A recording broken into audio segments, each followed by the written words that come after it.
Hi, folks. So I've already put together another lecture video that you can find on Canvas going over the general syllabus and expectations for the course in any semester.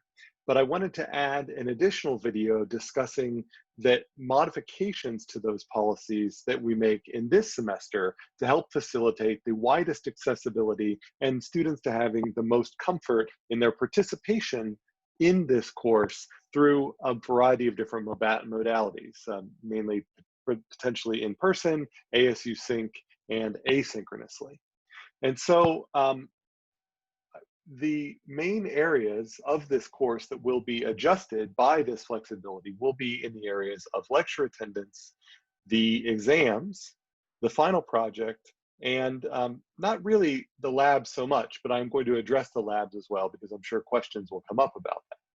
So getting first to the first one, lecture attendance. So a lot of students have wondered, what modality must I use and what policy or what procedure do I have to go in if I want to switch? Say I want to take part in an asynchronous today and a synchronous tomorrow. So you don't have to let me know how you're going to take part in the lecture experience.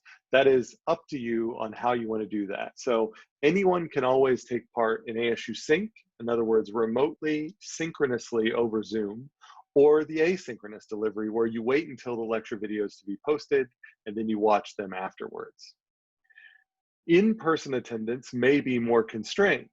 So we may not have the opportunity to offer you a spot in the classroom, depending on availability of a number of different factors. But even if you had a spot in a classroom that day, you would still be welcome to instead take part in ASU Sync or the asynchronous version. So we are maximally flexible in how you would like to take part in the class each day. And you do not need to get any prior approval from me or the instructor about how you're going to participate that day. That said, we do have this attendance credit that everyone gets for attending and taking part in these attendance questions. And so if you attend asynchronously, then obviously you can't easily answer those attendance questions the same time everyone else can.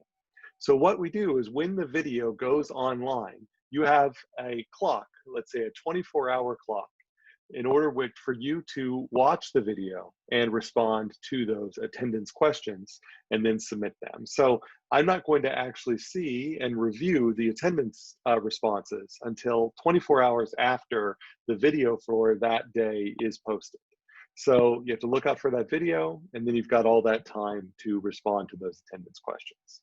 So just to summarize, in-person attendance is the only thing that might be constrained, regardless of even if you have a seat for an in-person attendance, you are still free to choose to instead take part in ASU Sync or asynchronous.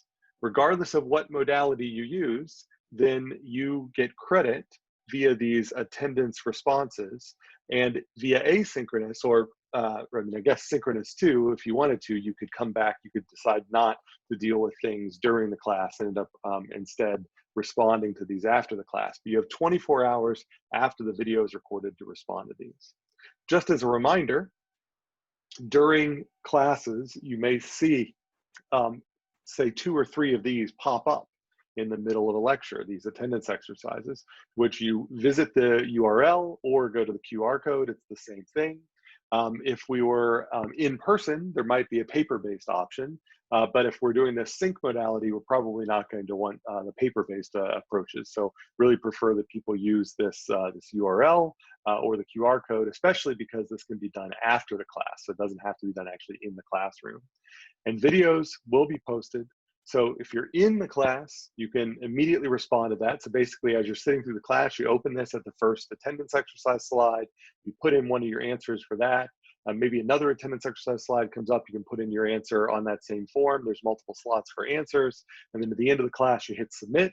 And then that single, you only hit submit that once for that class. And then that goes in, and then I'll review those. And if the answers are coherent, then you'll end up getting the attendance credit for that. Asynchronous, You have 24 hours after the video is posted to find these in the video lecture, and then do the same thing as if you were attending synchronously. Then you can go to the URL, submit those, and then so long as you submit within that 24-hour window, then your attendance will be credited. All right. Now, the other thing that might change here, or might be modified for this semester, is how we deal with the final project. It's a group-based project, for one thing. Now, we've got people who are taking part in this class from multiple different time zones. There's a bunch of different constraints on how people could get together to do effective group work. And in the past, due to some other ways that we handled, say, in-person presentations, which we aren't going to be doing this semester, and a number of other things, we had to constrain the group sizes. I think that a 3 to 4 person group is realistic for a real engineering project, but certainly there are some students who could possibly do the whole project on their own, or might be able to do it just in a 2-person group, and so on. So we can be flexible on group sizes, especially if you've got some justifiable reason. So you may not be able to find someone that's in a compatible time zone, for example, or there might be other constraints. You might be in the same time zone, but there's technological constraints on how and where you can communicate.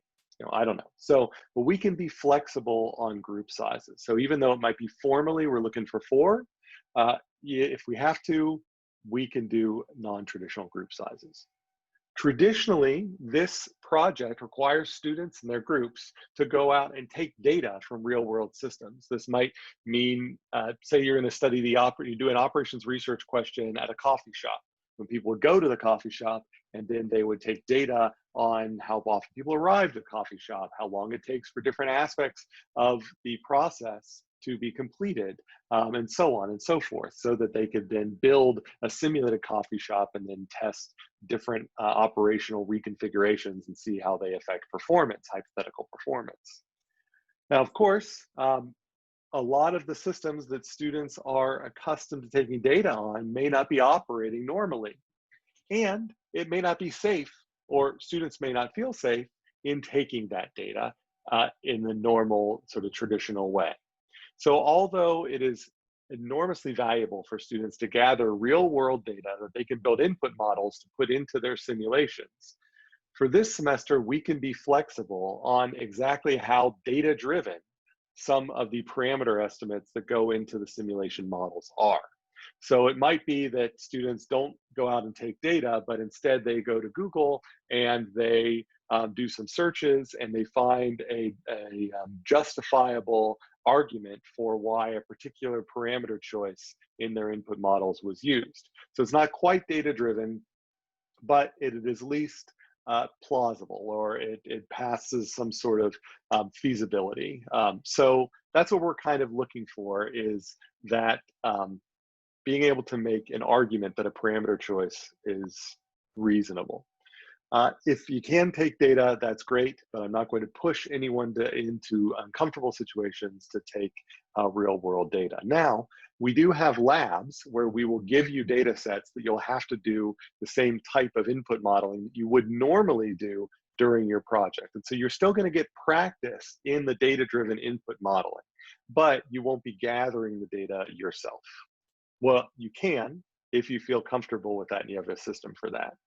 Now, I do want to say that you should try experimenting with things that I've not seen people in this class do much of, but there are ways in which you can get data sets from online, either data sets that other people have already gathered, or you can find clever ways to observe systems of interest without actually being at the physical system. As an example, earthcam.com. This is just one example. I don't mean to just advertise them. There's a bunch of these webcam repositories out there, and they are just aimed at particular locations in cities, for example.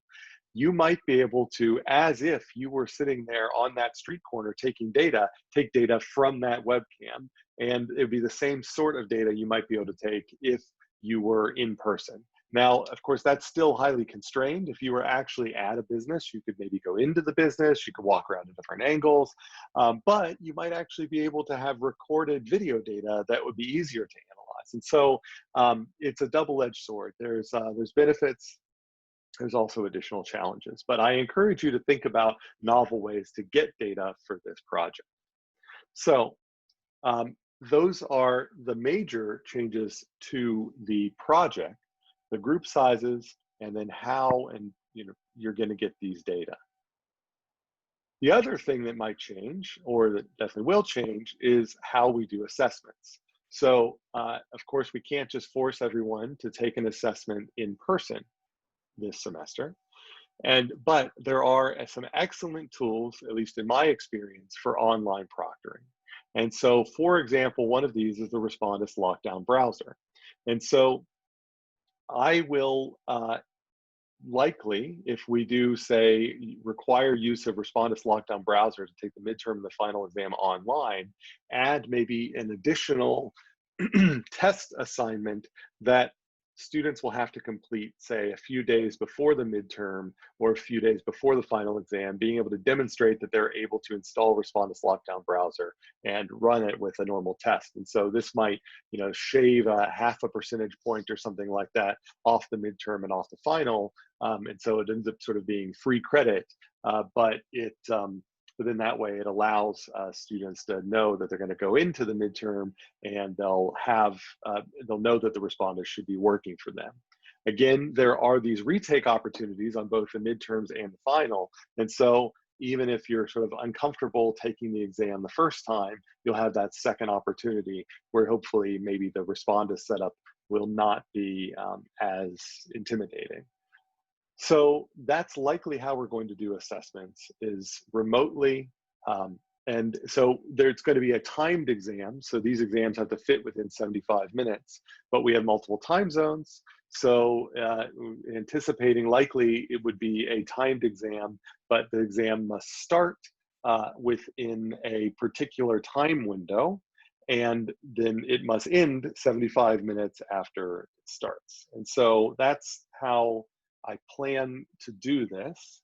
And the Respondus, by the way, uses your webcam, and it keeps a record of you taking the exam, just like a proctor would be walking around. I say that you have formula sheets, and so you'll have to show those formula sheets to the camera and so on. So it's not a perfect system, but I've had some pretty good experiences with it. I find that the scores of my exams are very similar in person as they are when I use Respondus online. So I feel like there's not some additional bias or any sort of funny business going on. So I feel pretty good about that. The only other potential modification are the labs. Now, we make the lab space available and the lab computers available, and even try to provide some help in person in the labs. But for a long time, I have been working on making the labs so that students can work at their own pace and they can work at home. If they don't have the software using at home, they can connect remotely over VPN to the servers at ASU that do have the software located on them. And so I'm not actually making any modification for the labs, because even in a normal semester, I find that a large majority of our students actually do not do the labs in the lab period. They actually take a shot at the labs ahead of time on their own. And then if they need help, they might come to the lab period to seek the TA's help. So the labs should not be a problem, even though labs sounds like that's traditionally what we worry about in these situations. Of course, these things are all subject to modification. We're going to play it by ear. We're going to be flexible. Our top priority is that you do some learning, sure, but you do it in a safe way. So I really just want you guys to stay safe. I want you to feel comfortable in the learning environment. I want to feel like you're getting a lot out of this course in a way that doesn't force you to be pushed into a situation that you'd prefer not to be in. So, so along with staying safe, let's just keep an open line of communication. Reach out to me, reach out to your TA. If there's a particular issue that's coming up, if something is making you feel uncomfortable about how you have to participate in the class, just let us know and we'll see what we can do. Because again, I do not want this course to force anyone to do any more than they would like to beyond what they would do. I mean, I need to provide you extrinsic motivation to be motivated to learn the material, but I don't want you to jeopardize your health in order to do that. So just keep me in the loop, stay safe, be well, and hopefully we'll all have a great time this semester in this course.